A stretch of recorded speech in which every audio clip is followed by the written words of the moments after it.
Roger, go. We think about the challenge up with the technologies and push the bounds of the science.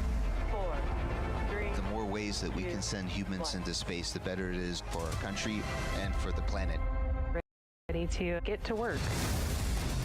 What an amazing view. From the International Space Station. Wow. Orbit on go. Spaceflight is a beautiful symbol of humanity. America has launched.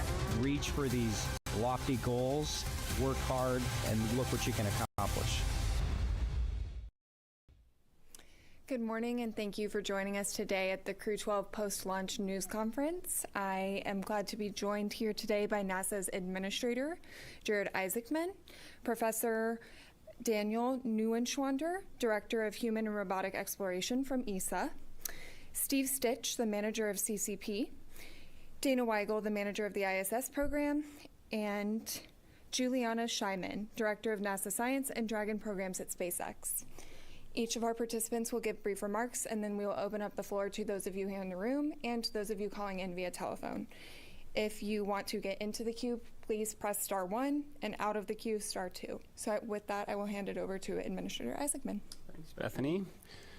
Good morning, everyone. What a absolutely wonderful start to the day. We saw a remarkable Crew-12 launch, a very impressive F9 return to launch site. I'm sure everybody heard that, all while Artemis 2 sits on the pad in preparation for its historic mission. So following this morning's launch operations, Dragon completed its on-orbit checkouts. Nose cone is open, and the crew are now safely on their way to the International Space Station. Teams throughout the agency, SpaceX, ESA, Roscosmos, and more continue to monitor progress of the mission ahead of its docking. I've said it before, I'll say it again, that this mission has shown in many ways what it means to be mission-focused at NASA. So just to recap, in the last couple of weeks, we brought Crew-11 home early. We pulled forward Crew-12 to the launch date today, all while simultaneously making preparations for the Artemis 2 mission, which its next window will open up in early March. That's only possible because of an incredibly talented workforce that we have here at NASA, alongside our contractors and our commercial and international partners. So along this mission, NASA is sending an astronaut into space again into space for the first time. So I want to congratulate Jack Hathaway. This is what he's trained for, and I know he possesses the qualities found in many accomplished astronauts. This crew will continue critical scientific research in the orbiting laboratory, but they will be making history in many other ways. For example, I think this is very exciting, we will have the first spaceship to space station call between the International Space Station and a lunar mission with Artemis 2. Just really think about that, right? It's pretty exciting. I can only imagine what it's going to be like in the years ahead, right? You have multiple space stations that are up there, cruise cargo going to and from the lunar environment, people phoning home from a moon base. It's pretty exciting to think about, and we're taking a nice step in that direction in the mission ahead. In addition, this mission maintains our over 25 years of continuous human presence in low Earth orbit. So the crew, along with the subsequent ones to follow, will absolutely make the most of our International Space Station. We are going to get our highest potential science and research up there with the aim of cracking the code and igniting an orbital economy. So someday we do live in a world with lots of commercially operated space stations in line with our president's national space policy. And with that, I will turn it over to Steve Stich.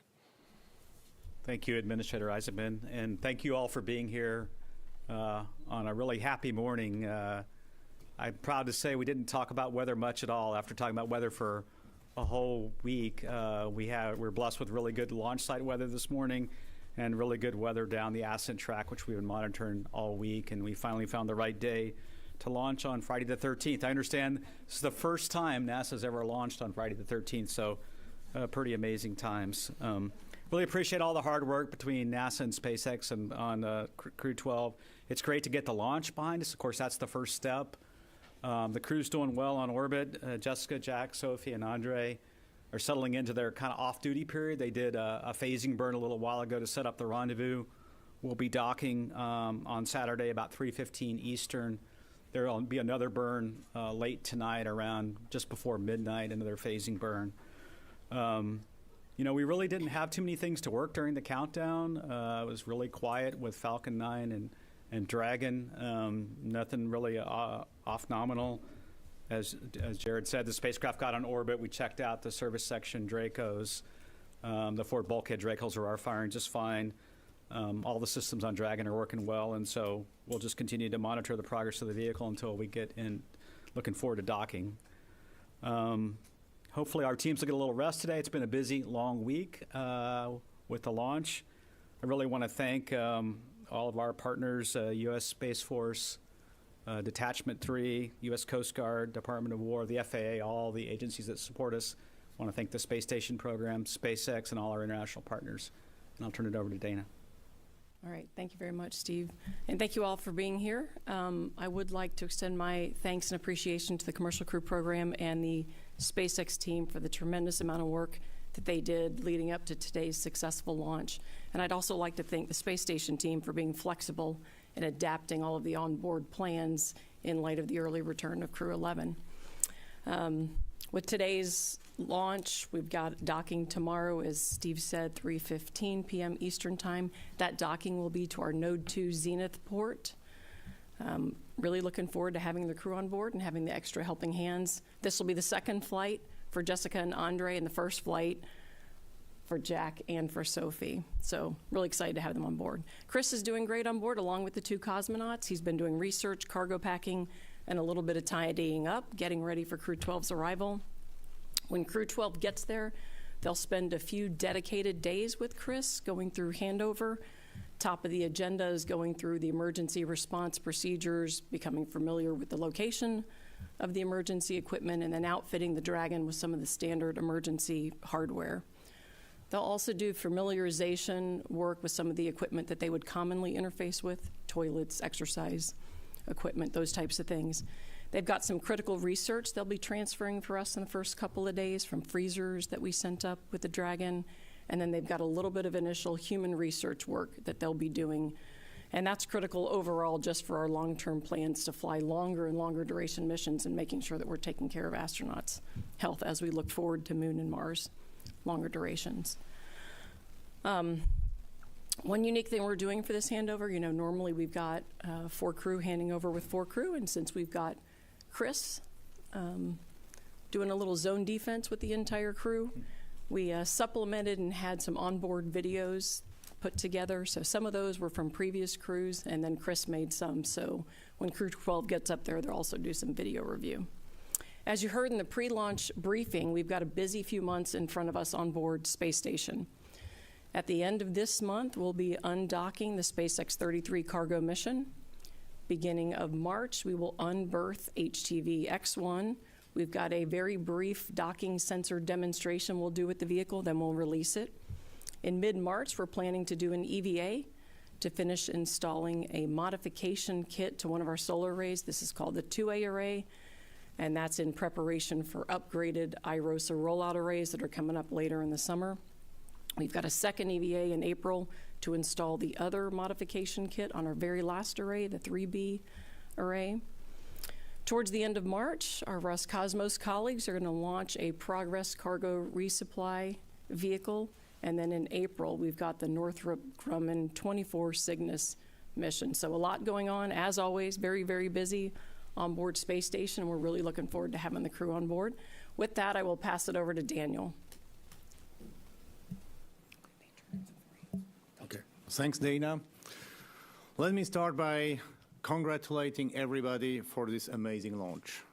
Everything went really flawlessly, so thanks to the teams at ESA, NASA, SpaceX, and all the partners for their incredible work done.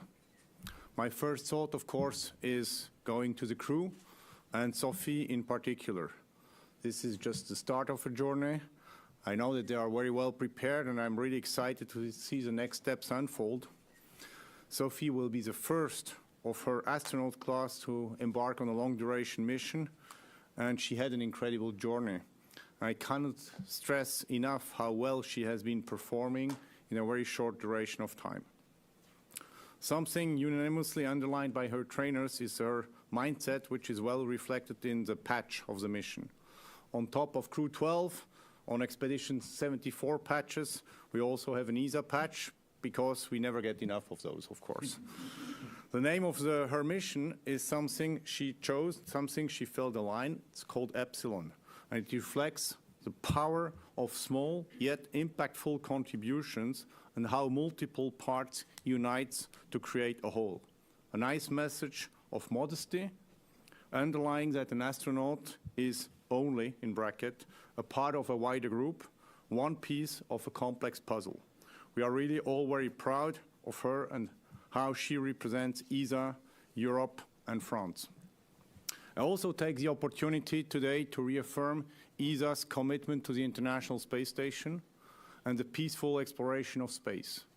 We are here this morning after the launch of 2 Americans, a Russian and a European, as one crew. This is again a testimony of what we can achieve together. The ISS stands as a powerful symbol of humanity.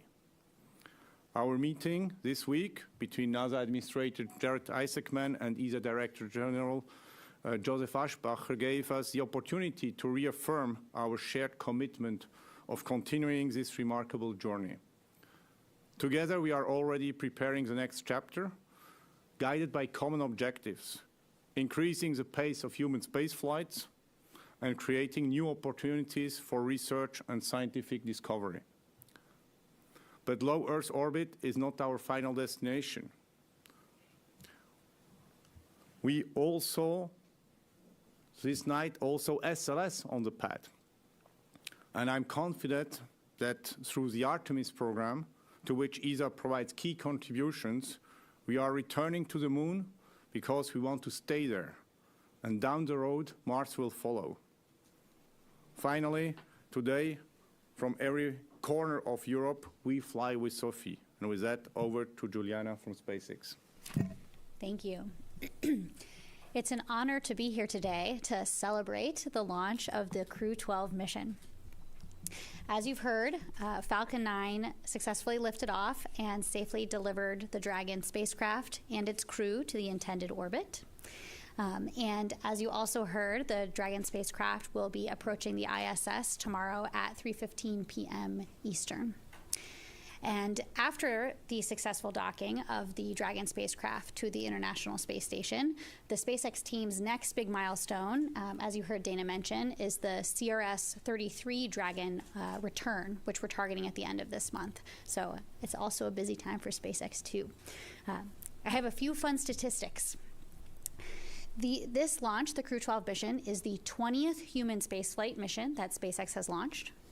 Also, when the Dragon capsule docks with the International Space Station, it will be the 51st time a Dragon spacecraft has docked with ISS, or has visited ISS, I should say.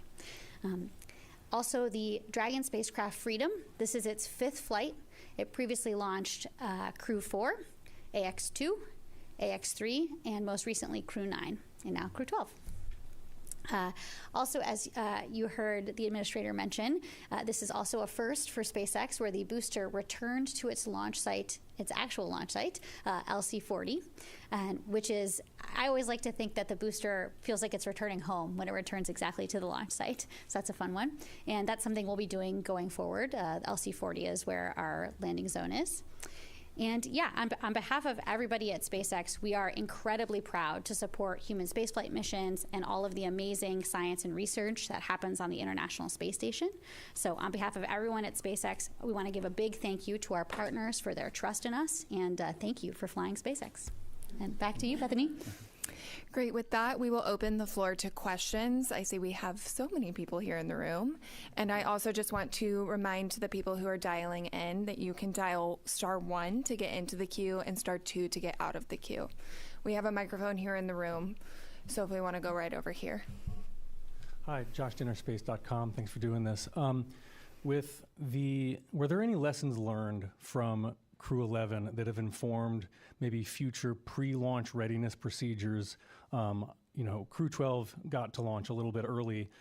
Is there anything in the future, should you need to bring another crew home early, that the next crew on deck will be ready to take over in a different or a quicker way? Yeah, I mean, the vehicle, we were able to, we were processing Dragon a little bit ahead of schedule the whole time, and so we looked at the readiness of Dragon, and we were able to accelerate it a little bit. We probably could have moved the launch up a little bit more with Dragon and Falcon 9. At the end, when you look at the totality of a mission, it's getting the vehicles, the hardware, and the software ready, and also the crew. And so in this case, crew training was what drove the date that we selected. So we're looking at all those things. We were working already ahead for Crew 13 and trying to have Dragon ready a little bit early again. We have that luxury right now with our manifest. And I'll see if Dana has anything to add. Yeah, I would just add that, we've got 7 people total on board Space Station. And the way we're flying today, we have a cosmonaut who flies with us. Of course, Andrey launched with us today.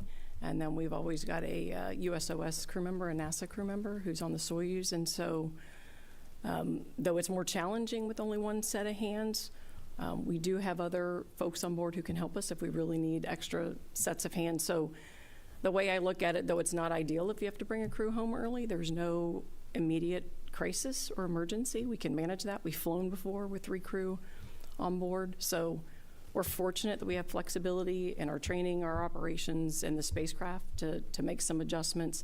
But I don't see us doing anything specifically different in the future per se to, like, let's say, have a vehicle on standby or a crew ready. We're pretty flexible and adaptable, and we'll work towards whatever the situation demands.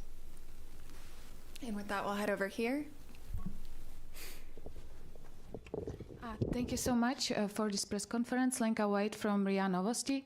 If I may please to Mr. Jarrett, as the new administrator, how is your cooperation with Roscosmos going, and what are the plans for the future? And if I may also, how important is it to incorporate AI into long-distance missions? Thank you. Sure. Well, I guess to start on the AI point there, it's incredibly important right now. Recently, we did a demonstration with our Perseverance rover on Mars, where it was undertaking AI operations like autonomous driving and detection, which is going to be just essential for both robotic and crewed missions in the future. I mean, one, just natural transmission delays, is going to challenge, I think, the historic mission control construct there. But our sensors, especially on these robotic missions, are going to gather so much data now that you're going to want to be able to analyze it, interpret it, and make decisions while you're while you're on mission versus waiting for it to necessarily come back, and also determining what data is necessarily important to send back versus which can be discarded. So I think that you're going to continue to see that. In fact, one of the missions to robotic mission to Venus that we're looking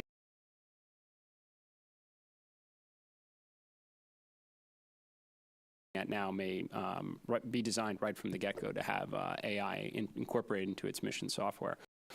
In terms of a relationship, with Roscosmos, I think that the Crew-11 situation highlights it at its best, right? I mean, that's a situation where we could bring our astronauts home early, knowing that, the relationship as it's constructed with our partners in Russia enable continuous operations of the space station in a relatively safe way. So I think that the design of the International Space Station really had a chance, through its international partners, had a chance to really showcase itself over the last month or so. Yeah. We'll head over to Will right here. Hi, excuse me, Will Robinson Smith with Spaceflight Now. Thank you for taking the time. To the administrator, during your remarks with Steve Sisloff, you mentioned earlier today, well, I guess yesterday, that there were a series of mini wet dress rehearsals for the SLS rocket. I wonder if you can go into a little more detail on this particular stage of the testing and if that was able to inform a date for the full next wet dress rehearsal. Thanks. Sure. So I think we're going to provide additional details on that tomorrow.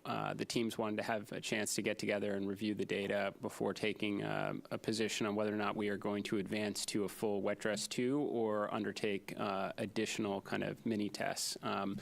This should make a lot of sense, right? On Artemis 1, we were combating hydrogen leaks multiple times on that. We obviously encountered that again on the Artemis 2 wet dress rehearsal. We already communicated through a blog that we replaced some seals, and now we want to do as many tests as we possibly can before stepping into a full wet dress operation again to just gain confidence. We will provide more details tomorrow, at least from some of the early views. We did not see some of the leaks for the portion of the test we were running that at a comparable period during the full Artemis 2 wet dress we did. So it's an early indication, but we'll share more details as we get into it tomorrow. But I think the idea is we will continue to do everything available to gain confidence going into the full wet dress. We'll head right up here. Thank you. Sawyer Rosenstein with NSF. A couple of timing questions. In regards to LZ-40, about how long do you expect the booster to still be up there before it's able to be lowered? And can you still launch from 40 if the booster is vertical? And for the ISS side, about how long do you expect to be able to get back up to full speed after docking, kind of to where you were at that cruise prior to the return? I'll go first. Okay. Thank you for the question. This does afford the opportunities for some pretty cool pictures, I would say, if that's what you're thinking. So obviously we want to make sure, as with every one of our operations, that we only step into that operation if we can do so safely. And so that includes all of the safing procedures after a booster lands, making sure that it's able to be approached by personnel and perform the subsequent operations that need to happen to bring it horizontal and bring it into the hangar. Should we need to perform a launch while the vehicle is vertical on the landing zone, we are able to do so. But nominally, the timelines don't look like that would necessarily be required. I'd say 5 to 7 days is generally the time period of crew handover. They'll actually start doing some work as they're doing some of that handover. So the first 3 days, handover. After that, they'll be packing SpaceX 33 and getting it ready to come home. So give them about a week, and then they'll be up to speed and kind of working at full pace. We'll head right up here. Yes, I'm Bert Dicht with the National Space Society, and for Administrator Isaacman and any of the other panels. It's an exciting week here with the Vulcan launch, SpaceX Falcon 9 and Crew Dragon, and with Artemis 2 on the launch pad. While it didn't align, could have been a chance where you had 2 crew launches in a matter of days. So hopefully that will happen soon. Just wanted to see what kind of preference of mission management, infrastructure, human resources in order to make that happen in the future. Well, this was one of the first things I was briefed on after being sworn into this role is what do we do in a circumstance where we are launching 2 human missions from Kennedy Space Center in short proximity. I mean, everything from 2 different suit-up rooms, which we have available to us here, we were giving consideration to how we would stage our recovery forces for all the various scenarios. And I was thinking, what a great problem to have, right? Now, of course, obviously, we went through the motions, and this is why we kept Crew-12 in a position where they could launch as early as February 11th. Obviously, took today's window, and then we were not going to really target a specific date until after we completed wet dress, and that conflict was alleviated. But it is one that I certainly hope we have with great frequency going forward. We'll continue over here with Spectrum. Thank you for taking our questions. Administrator Isaacman, you've been on your own crewed missions in the past, but how did it feel to see the first crewed mission as NASA's new administrator today? That is a good question. Well, it was obviously wonderful to be back here at Kennedy Space Center and see everything in action from slightly different perspective, for sure. Felt like I might have had the second best seat I could have today as I was going into the operations, but. It was just wonderful to see everything in motion. Felt very privileged to be here alongside an extraordinary team preparing for an excellent mission like Crew-12. So it's great to watch it. We'll head right up here. Dmitry Kirsanov of TASS. This is for administrator, if I may.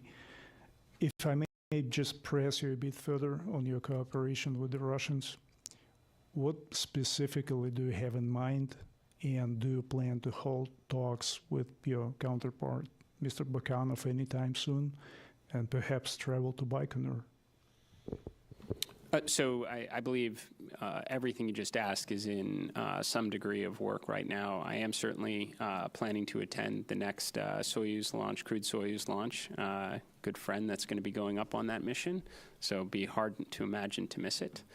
But I know that we're making preparations for a discussion with my counterpart at the earliest opportunity. The space station is going to still be up there for a long time. There's a lot that we need to accomplish together in the years ahead. Certainly a lot of opportunity for good conversation. And we'll head over here to the back. Yes, yeah, right there. Thank you so much. Emily Martin from Ciel Espace France. Thank you so much for taking my question. Do you already know who's going to perform the EVA on board? And is Sophie's going to perform one? Thank you. We are still working on the crew tasking for that, for the 2 EVAs with all of the replans that we did, so we'll get that out. Maybe just to complement, she's definitely ready, but as Dana said, it will be part of the planning. We'll go over to you, Marcia. Hello, Marcia Dunn, Associated Press for Administrator Isaacman. How late into February can you keep dealing with potential fuel leaks and other tests on the pad before you could, you really need to start trying to launch in March? And I've heard the 3rd or the advertised 6th. I mean, what's the earliest in March you can actually launch Artemis 2? Well, I would say first we have a lot of time ahead of us. I mean, if you think about the last wet dress and the proximity to the opening of the launch window in February, I mean, that was rather condensed compared to the timing we have available now. So we can do a lot of confidence tests as we did yesterday, and I expect we probably will. We could undertake more than one wet dress if necessary. We're going to make absolute most use of the time that we have leading up to the start of the window. You are correct. We are considering if there are earlier opportunities. I think from my perspective, same. Let's get through a good wet dress, and then we can consider what date we may want to target. But that could potentially include the 3rd. Irene?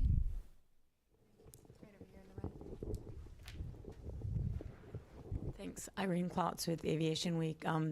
Jared, there was a report recently that OMB had directed some science funding to either suspend or halt. Can you explain what that is and if that's actually missions or is that some logistics?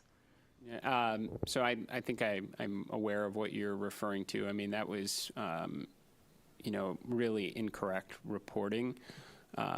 Very routine correspondence between the CFO office and our various mission directorate and centers as we were gathering information as part of the apportionment process.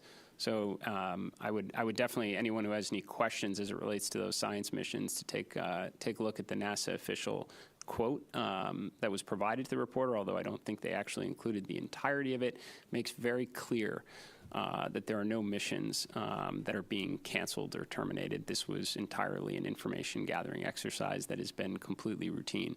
I can tell you any of those quotes that go out before I have an opportunity to review in advance and fully stand behind. And we have one question in the back over here.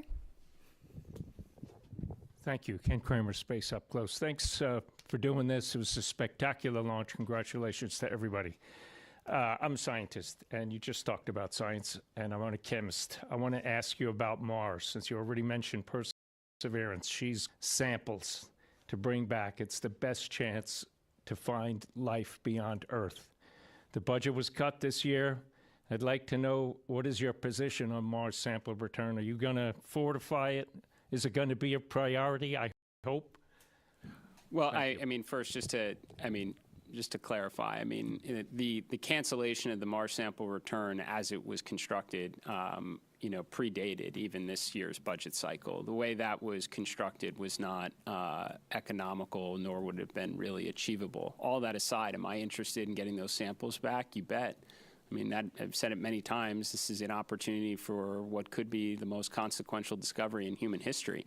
And I do believe that Congress made available additional funds in the latest appropriations for us to begin, evaluating various possibilities on how we could potentially retrieve those samples. So it's certainly very early, but we've been given the opportunity to rethink our approach, hopefully be able to do it in a very affordable, and if there is such a thing as an expedited way when you go to Mars and back. So.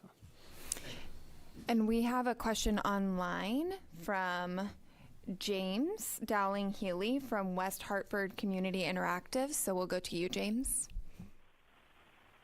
Good morning. James Dowling-Healy, West Hartford Community Interactive. My question is for Administrator Isaacman. Given the launch of this new mission and your robust public relations efforts, will we see the return of any of the paused outreach methods, such as the web version of Spot the Station, This Week at NASA, NASA TV, or any of the archived social media accounts? Thank you. I mean, we are certainly committed to being as transparent as we possibly can and keeping the public informed of all the exciting, undertakings we have at NASA right now. So I can't necessarily comment on any of the specific avenues you mentioned, and I think it's probably very unlikely that we're bringing back any archived social media accounts. Even if it's a relatively unpopular opinion, I actually think we should be consolidating further and trying to get more quality out than general quantity. I think that's one of the best ways to get the public engaged in our mission. But all that said, I can assure you, and as somebody who is a outside observer for a long time, I'm certainly committed to increasing the rate of information sharing with the interested community. And it looks like we have one last question in the room, so we'll go over here. Hi, Aaron Gilchrist with NBC News, and my question, Administrator, is actually in the same vein as the one you just got. I'm curious about your message to folks who are not astrophiles, people who maybe got up this morning and saw their first launch, or they woke their kid up to see their first launch ever on all the platforms where it was available. What do you say to people to help them understand why these launches, these missions are important, why they are of value to folks who maybe aren't astrophiles? I mean, it's to me, I guess it's just I have a bias here, but it's just hard to imagine that there are that many people who haven't looked up at the sky at night and wondered what's out there or not. I mean, we here at NASA are leading the greatest, what I think is the greatest adventure in human history, and what we may find, what we could learn, which could have meaningful benefit back here on Earth, as it's proven throughout the entire history of the space program. New technology, economic potential, new sources of energy and power, and just satisfying the curiosity that we all might have. I think that as a society, we invest an awful lot in trying to address, the challenges of the day, the imperfections that are in life, and you can always put a small percentage, as we do, in trying to make progress for the future and to inspire our kids to want to grow up and dream bigger. I think that's what we do here. And with that, if there are no more questions, we will wrap up this press conference. On the screen, you will find a link that will take you to our Crew-12 coverage, and you can find all of our highlights from today's launch. Thanks for joining.